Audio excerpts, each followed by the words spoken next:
पूरी तरह कांग्रेसी को अपना गए हैं और अपनाकर मर्यादा विहीन बयानबाजी कर रहे हैं। ऐसे ही एक विषय पर पत्रकार वार्ता लेने के लिए चुनाव प्रबंधन समिति के संयोजक और प्रदेश उपाध्यक्ष श्री शिवरतन शर्मा जी उपस्थित हैं। साथ में है भारतीय जनता पार्टी के सम्मानित प्रवक्ता श्री केदार गुप्ता जी और भारतीय जनता पार्टी रायपुर जिला के मीडिया प्रभारी श्री राहुल राव जी। मैं शर्मा जी से शिवरतन जी से अनुरोध करूँगा कि पत्रकार वार्ता सभी को नमस्कार। छत्तीसगढ़ के नेता प्रतिपक्ष जो पूर्व में छत्तीसगढ़ विधानसभा के अध्यक्ष भी रह चुके हैं, उनने देश के यशस्वी प्रधानमंत्री आदरणीय मोदी जी के प्रति डिफाल्टर शब्द का प्रयोग किया। वहीं बस्तर से कांग्रेस के प्रत्याशी पूर्व मंत्री कवासी लखमा जी ने एक सभा में वहां के युवाओं को इस बात के लिए प्रेरित किया कि वो तीर धनुष लेकर पुलिस वालों को भगाए, मारे। जैसे जैसे चुनाव नजदीक आते जा रहे वैसे वैसे कांग्रेस के नेताओं का मानसिक संतुलन बिगड़ते जा रहा है। पैसे बांटते पकड़े गए, लोगों को शराब पीने के लिए प्रेरित करने की बात करते रहे।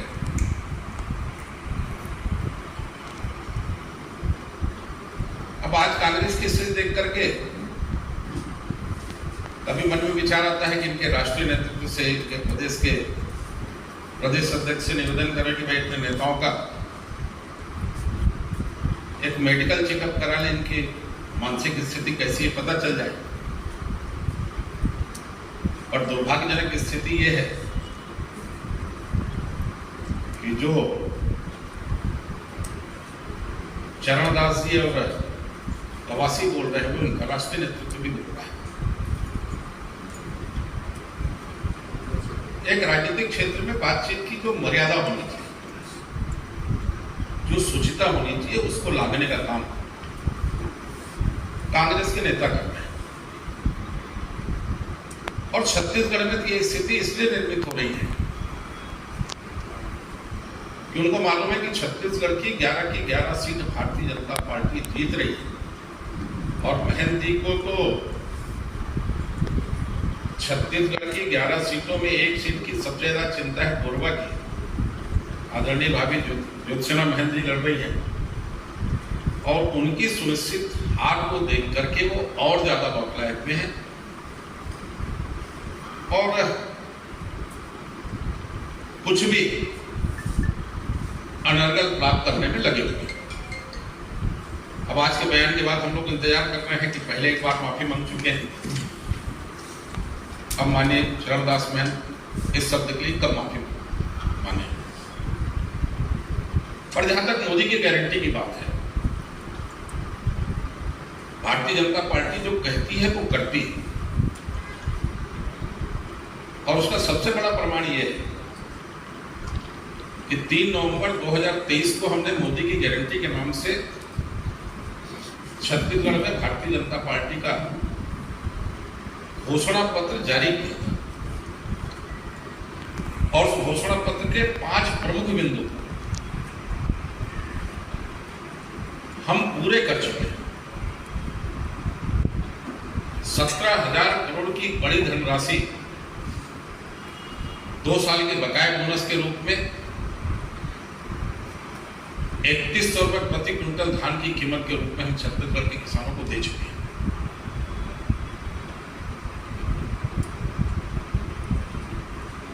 माननीय हमारे घोषणा पत्र में इस बात का उल्लेख था कि पहली कैबिनेट छत्तीसगढ़ के बचे हुए सारे प्रधानमंत्री आवास को स्वीकृत करेगी और पहली कैबिनेट में 18 लाख प्रधानमंत्री आवास स्वीकृत हुए। तेंदुपत्ता तोड़ने की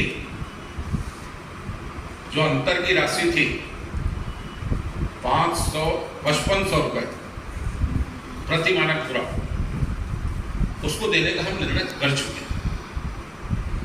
तो भारतीय भारतीय जनता पार्टी जो कहती है वो करती है। महतारी वंदन योजना के अंतर्गत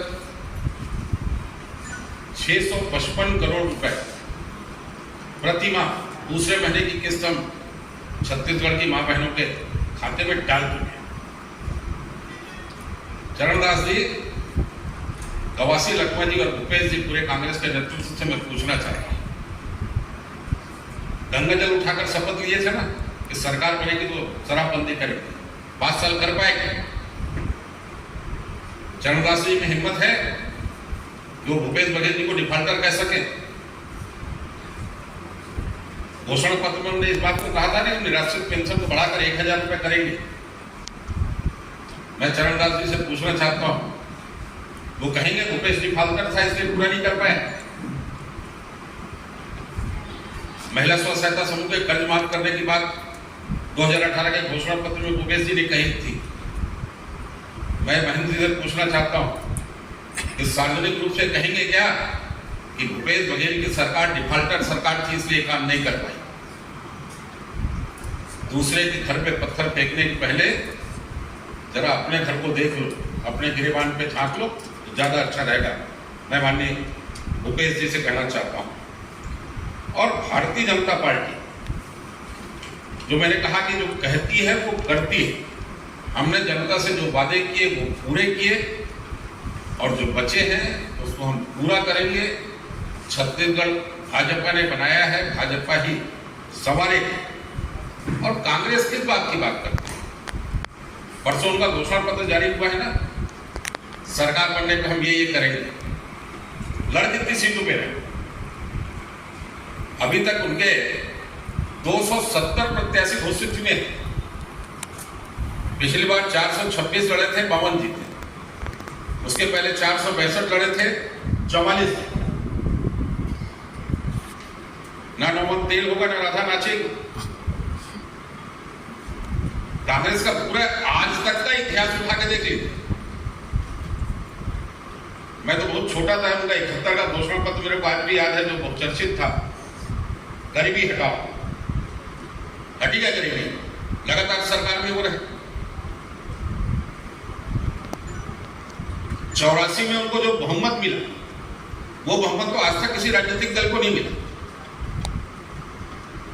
पर 84 से 89 के बीच जो हुआ बताने की जरूरत नहीं है। आप सब जानते हैं कि देश की हालत कैसी बिगड़ी। और उस बहुमत के बाद कांग्रेस सरकार से जो बाहर हुई वो आज तक लोकसभा में स्पष्ट बहुमत लेकर नहीं आ पाई। और आज वो न्याय की बात कर रहे हैं। पिछली बार तुमने 72,000 रुपये देने की घोषणा की थी ना, बहुत से प्रांतों में उनकी सरकार थी, छत्तीसगढ़ में उनकी सरकार थी, दिए क्या 72,000 रुपये किसी को? चरणदास बहन से पूछना चाहता हूं मैं कि कांग्रेस के राष्ट्रीय नेतृत्व राहुल जी को, सोनिया जी को डिफॉल्टर कहेंगे क्या? कि जो लोकसभा में आपने वादा किया, जहां प्रदेश में आपकी सरकार बनी, वो 72,000 रुपये नहीं दे पाए, ये सरकारी डिफॉल्टर थी।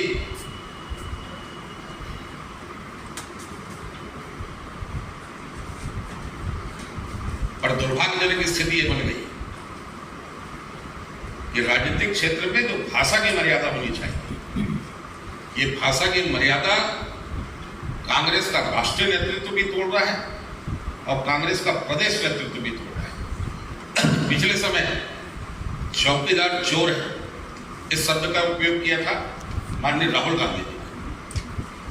और देश की जनता ने बताया कि मोदी जी का हर समर्थक चौकीदार है और देश की रक्षा के लिए कटिबद्ध है।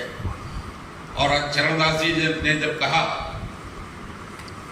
कि मोदी फोड़ने वाला चाहिए, तो मोदी जी का हर समर्थक खड़ा है कि पहले मेरी मुंडी फोड़ो फिर मोदी को खाओ। अगर मोदी जी को आप डिफॉल्टर कह रहे हो तो माननीय चरणदास जी और कांग्रेस के प्रदेश और राष्ट्रीय नेतृत्व को ये बताना चाहिए कि आपने जो कहा उसमें कितना पूरा किया। डिफॉल्टर आप हो और उसकी बातें कुछ मैंने आपके सामने रखी है।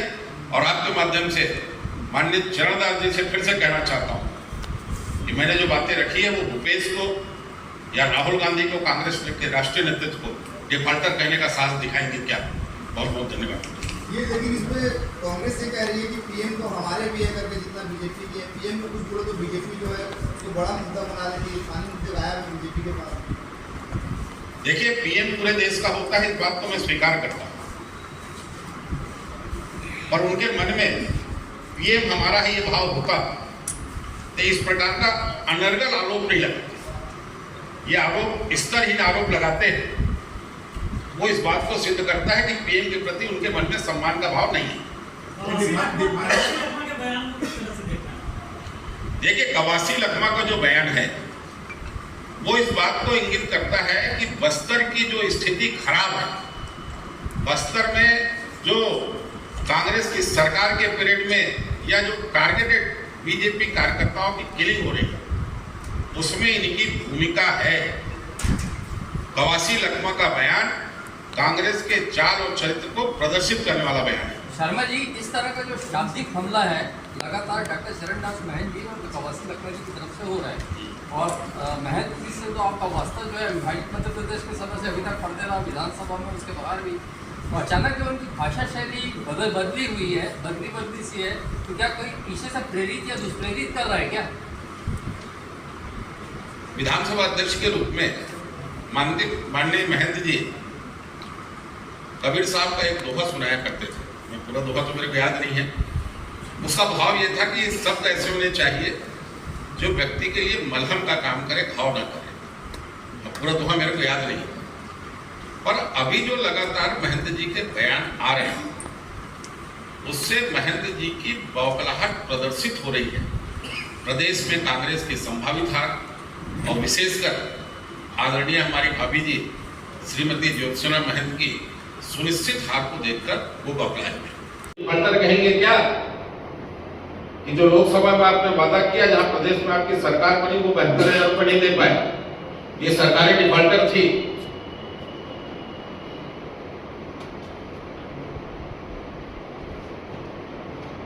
पर दुर्भाग्यजनक स्थिति ये बन गई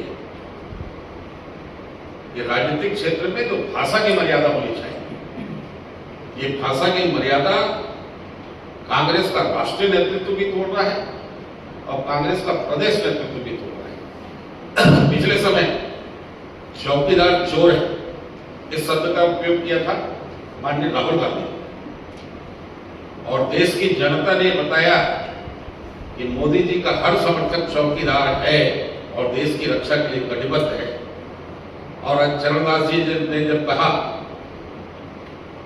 कि मूड़ी फोड़ने वाला चाहिए, तो मोदी जी का हर समर्थक खड़ा है कि पहले मेरी मुंडी फोड़ो फिर मोदी को मारो।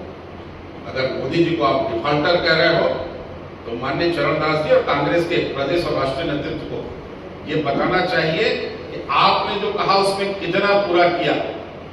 डिफाल्टर आप हो और उसकी बातें कुछ मैंने आपके सामने रखी है, और आपके माध्यम से माननीय चरणदास जी से फिर से कहना चाहता हूं कि मैंने जो बातें रखी है वो भूपेश को या राहुल गांधी को, कांग्रेस के राष्ट्रीय नेतृत्व को डिफाल्टर कहने का साथ दिखाई दिया। बहुत बहुत धन्यवाद।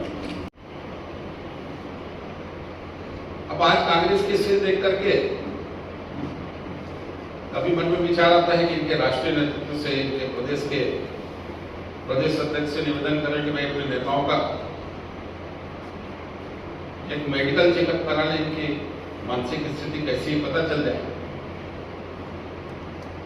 और दुर्भाग्यजनक स्थिति यह है कि जो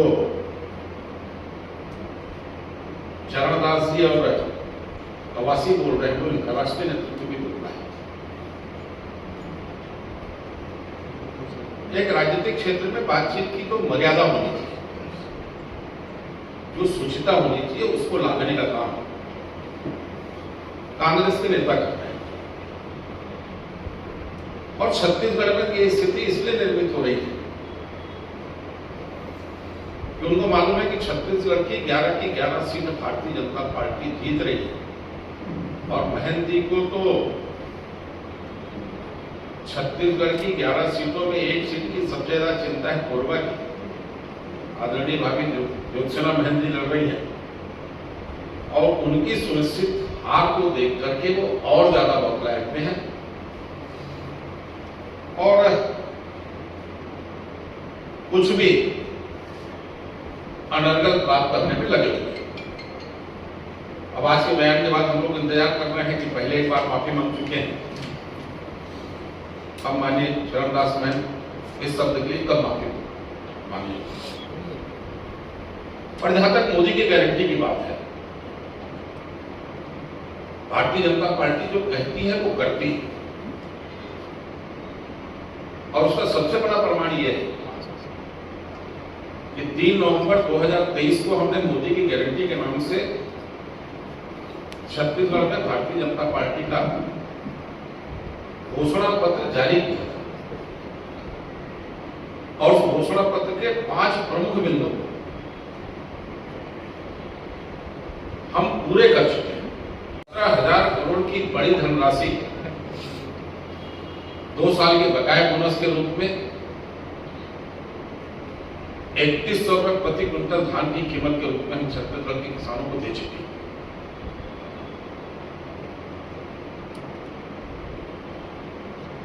माननीय हमारे घोषणा पत्र में इस बात का उल्लेख था कि पहली कैबिनेट छत्तीसगढ़ के बचे हुए सारे प्रधानमंत्री आवास को स्वीकृत करेगी और पहली कैबिनेट में 18 लाख प्रधानमंत्री आवास स्वीकृत हुए। तेंदुपत्ता तोड़ने की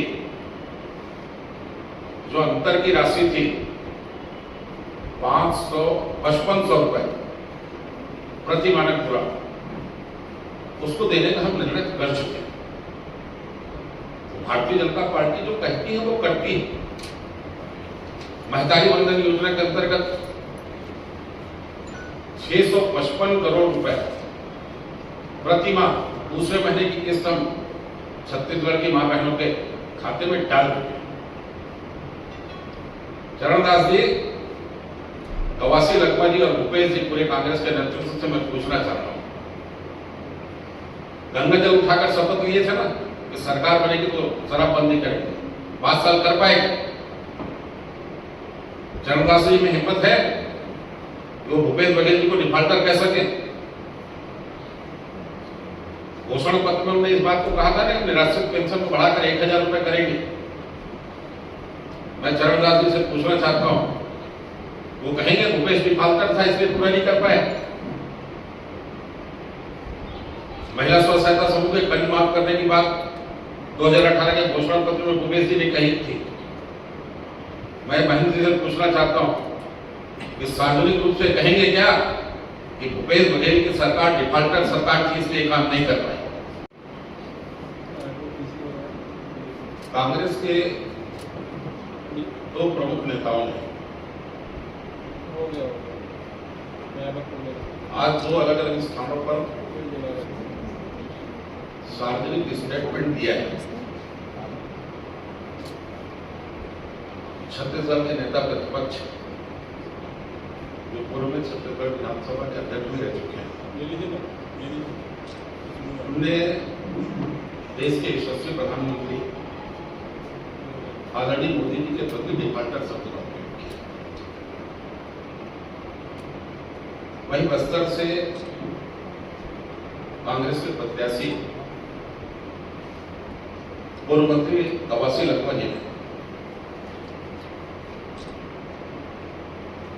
एक सभा में वहां के युवाओं को इस बात के लिए प्रेरित किया कि वो तीर धनुष लेकर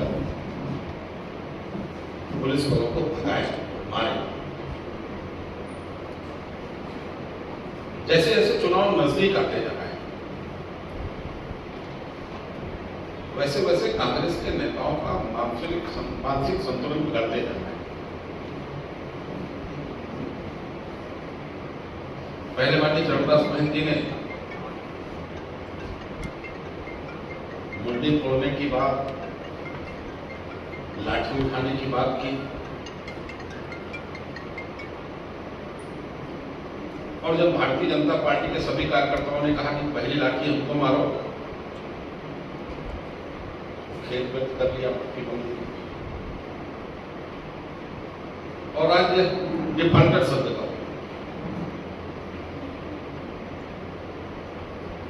इसी प्रकार कवासी लखमा भी पूर्व में पैसे मांगते पकड़े गए, लोगों को शराब पीने के लिए प्रेरित करने की बात करते रहे। घर पे पत्थर फेंकने के पहले जरा अपने घर को देख लो, अपने गिरेबान पे छाप लो, ज्यादा अच्छा रहेगा। मैं माननीय भूपेश जी से कहना चाहता हूं। और भारतीय जनता पार्टी, जो मैंने कहा कि जो कहती है वो करती है। हमने जनता से जो वादे किए वो पूरे किए, और जो बचे हैं उसको हम पूरा करेंगे। छत्तीसगढ़ भाजपा ने बनाया है, भाजपा ही संवारे। और कांग्रेस किस बात की बात करती है? परसों उनका घोषणा पत्र जारी हुआ है ना, सरकार बनने पर हम ये करेंगे। लड़ कितनी सीटों पे रहे? अभी तक उनके 270 प्रत्याशी घोषित हुए हैं। पिछली बार 426 लड़े थे, 52 जीते। उसके पहले 465 लड़े थे, 44 जीते। ना नमन तेल होगा, ना राधा नाचेगी। कांग्रेस का पूरा आज तक का इतिहास उठा के देख लीजिए। मैं तो बहुत छोटा था, उनका 71 का घोषणा पत्र मेरे को आज भी याद है, जो बहुत चर्चित था। गरीबी हटाओ, हटी क्या करेंगे? लगातार सरकार में हो रहे। 84 में उनको जो बहुमत मिला, वो बहुमत तो आज तक किसी राजनीतिक दल को नहीं मिला। पर 84 से 89 के बीच जो हुआ बताने की जरूरत नहीं है। आप सब जानते हैं कि देश की हालत कैसी हो गई। और बहुमत के बाद कांग्रेस सरकार से जो बाहर हुई, वो आज तक लोकसभा में स्पष्ट बहुमत देकर नहीं आ पाई। और आज वो न्याय की बात कर रहे हैं। पिछली बार तो उन्होंने 72,000 रुपये देने की घोषणा की थी ना। बहुत से प्रांतों में उनकी सरकार थी, छत्तीसगढ़ में उनकी सरकार थी, दिए क्या 72,000 रुपये किसी को? चरणदास बहन से पूछना चाहता हूं मैं,